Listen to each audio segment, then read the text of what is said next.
ഇരുട്ടത്ത് വന്ന് തുണി പൊക്കി കുത്തിക്കേറ്റി പാല് വരുത്തി. എന്താണ്? കളി.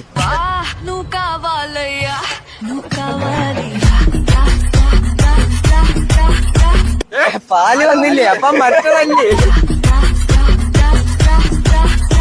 ഒരു തൊഴിലുമായി ബന്ധപ്പെട്ട ഒരു പരിപാടിയാ. ഇവൻ അറിയാൻ പറ്റുമായിരിക്കും, മേ ബി. ഇവനെ കണ്ടാൽ നല്ല അറിവുള്ളവന്റെ കൂട്ടുണ്ട്. ഇനി വാ. ഇരുട്ടത്ത് വന്നിട്ട് തുണി പൊക്കി കുത്തിക്കേറ്റി, ഡബിൾ മീനിങ് ആണ്, കുത്തിക്കേറ്റി പാല് വരുത്തി. ഞാൻ പറഞ്ഞ ശരിയാവത്തില്ല. നീ തന്നെ പറ. ഒന്നുമല്ല, സീരിയസ് ആയിട്ടാണെങ്കിൽ തൊഴിലാണോ? തൊഴിലാ. ചിന്തിക്കുന്നു. ഇനി തമാശ വിട്. റബ്ബർ വെട്ടാണോ? എങ്ങനെ കിട്ടി? അല്ല, സത്യം പറയുന്നത് അറിയത്തില്ല. അല്ലല്ല, തൊഴിലെന്ന് പറയുമ്പോഴേ പശുവിനെ എന്തായാലും വരുത്തില്ല. പശുവിനെ എന്തായാലും കുത്തിക്കേറ്റൊന്നും പാല് വരുത്തത്, വെട്ടിയിട്ടല്ലേ പാല് വരുന്നത്. അപ്പൊ പിന്നെ റബ്ബർ വെട്ടാവാനേ ഉള്ളു ചാൻസ്. ഇങ്ങനെ നീങ്ങി വാ. കുറെ നേരമായിട്ടൊന്നും പാലെന്ന് പറഞ്ഞില്ല. അതെന്താ വെച്ചിട്ടാ പറഞ്ഞത്? റബ്ബറും പാല്. അറിയാതെ